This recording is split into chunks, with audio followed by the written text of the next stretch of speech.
नमस्कार। स्वागत है आपका नए वीडियो में। खबर है माइक्रो ब्लॉगिंग प्लेटफॉर्म ट्विटर के संबंध में दिल्ली हाई कोर्ट का एक जो है फैसला है, एक आदेश है, तो उसके संबंध में बात करनी है। महत्वपूर्ण बात है। तो दुनिया भर में लोकप्रिय माइक्रो ब्लॉगिंग प्लेटफॉर्म ट्विटर की मुश्किलें भारत में लगातार बढ़ती जा रही हैं। बहुत साल पहले वर्तमान के प्रधानमंत्री नरेंद्र मोदी ने लोकप्रियता ट्विटर के जरिए ही अपनी बढ़ाई थी। ट्विटर का वो बहुत इस्तेमाल करते थे और दूसरे सोशल मीडिया, इलेक्ट्रॉनिक और प्रिंट मीडिया माध्यमों का अपने ब्रांडिंग के लिए, अपने प्रचार के लिए। तब देश के विकास में सोशल मीडिया के महत्व को भी उन्होंने कई बार रेखांकित किया था।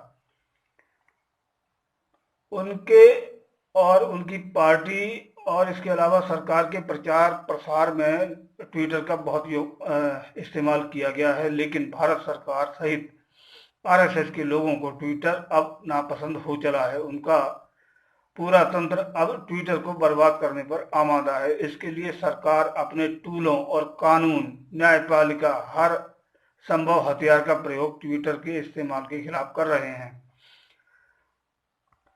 दिल्ली उच्च न्यायालय ने बुधवार को ट्विटर की ओर से दायर हलफनामों पर कड़ी आपत्ति जताते हुए कहा कि उसने मुख्य अनुपालन अधिकारी और शिकायत अधिकारी को आकस्मिक कार्यकर्ता नियुक्त किया है, जो आईटी नियमों के अवहेलना है। ट्विटर का प्रतिनिधित्व करने वाले वरिष्ठ अधिवक्ता साजन पुवैया ने अदालत के समक्ष कहा कि मुख्य अनुपालन अधिकारी और शिकायत अधिकारी की नियुक्तियों के संबंध में 2 हलफनामे दायर किए गए हैं और माइक्रो ब्लॉगिंग साइट अब अंतरिम शब्द का इस्तेमाल नहीं करेगी। दिल्ली उच्च न्यायालय में न्यायमूर्ति रेखापल्ली की एकल पीठ ने नियुक्तियों में आकस्मिक कार्यकर्ता शब्द के इस्तेमाल पर आपत्ति जताते हुए सवाल किया कि ये आकस्मिक कार्यकर्ता शब्द क्या है, इसका क्या अर्थ है। इससे ये आभास होता है कि उसके यानी ट्विटर के कर्तव्य कुछ आकस्मिकताओं पर आधारित हैं। ट्विटर के हलफनामे का हवाला देते हुए अदालत ने कहा कि यह और भी बुरा है।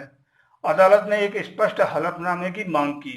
मुख्य अनुपालन अधिकारी का कहना है कि वो एक कर्मचारी नहीं है और एक आकस्मिक कार्यकर्ता के रूप में लगाया गया है।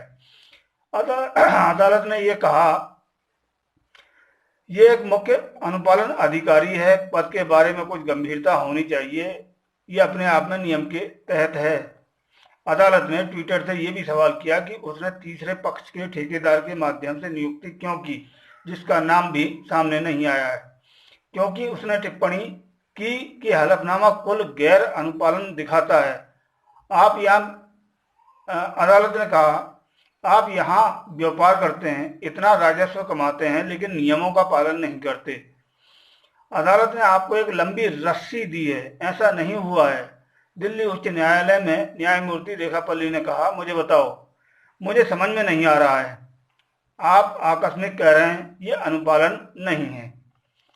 केंद्र का प्रतिनिधित्व कर रहे अतिरिक्त सॉलिसिटर जनरल चेतन शर्मा ने कहा, ये बारीकियों की शब्दावली और समय की मांग से बार बार गैर अनुपालन है। आपका प्रभुत्व सही है, अगर वे अनुपालन करना चाहते हैं तो पूरे दिल से करें, अनुपालन करें। ट्विटर का प्रतिनिधित्व करने वाले अधिवक्ता साजन पुवैया ने तब अदालत को आश्वासन दिया कि मामले में ट्विटर द्वारा स्पष्ट शब्दों में हलफनामा दायर किया जाएगा। दोनों पक्षों की दलील सुनने के बाद दिल्ली हाई कोर्ट ने ट्विटर को पहले पारित किए गए आदेशों के संबंध में बेहतर हलफनामा दायर करने के लिए अंतिम अवसर के रूप में 1 सप्ताह का समय दिया। कोर्ट ने मामले की सुनवाई 6 अगस्त तक के लिए स्थगित कर दी है। दिल्ली उच्च न्यायालय अमित आचार्य द्वारा अधिवक्ता आकाश वाजपेयी के माध्यम से ट्विटर इंडिया और ट्विटर इंक द्वारा सूचना प्रौद्योगिकी अधिनियम, मध्यवर्ती दिशा निर्देश और डिजिटल मीडिया आचार संहिता नियम 2021 ब्रैकेट में आईटी नियम 2021 का पालन न करने के खिलाफ दायर एक याचिका पर सुनवाई कर रहा था।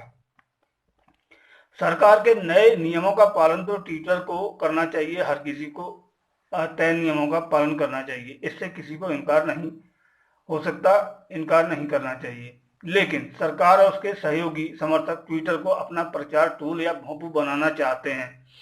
ट्विटर इससे बच रहा है। करोड़ों ट्विटर यूजर के अलावा सरकार के लिए भी ट्विटर बहुत काम का रहा है। सरकार की योजनाओं अभियानों का ट्विटर के माध्यम से खूब प्रचार प्रसार होता रहा है। सरकार में शामिल और उसके सहयोगी समर्थक ट्विटर की मार्फत अपनी बात कहते रहे हैं, लेकिन सरकार चाहती है कि सरकार की नाकामियां, बद इंतजामिया, आलोचनाएं और सरकार के लिए परेशानी पैदा करने वाली कोई चीज ट्विटर के जरिए प्रसारित न हो। सरकार से नाराज लोग अपने अभियान चलाते हैं तो सरकार को बहुत अखरता है। मोदी सरकार ने अपनी घटिया नीतियों से देश का आर्थिक, सामाजिक और सांस्कृतिक तथा राजनीतिक रूप से बेड़ा गर्क कर दिया है। जनता काफी बदहाल हो चुकी है। ऐसे में सरकार की नीतियों के दुष्प्रभाव झेल रहे या देश का और जनता का भला चाहने वाले लोग प्रिंट, डिजिटल, इलेक्ट्रॉनिक और दूसरे माध्यमों से अपना विरोध व्यक्त करते हैं। ट्विटर एक इसके लिए बड़ा प्लेटफॉर्म है।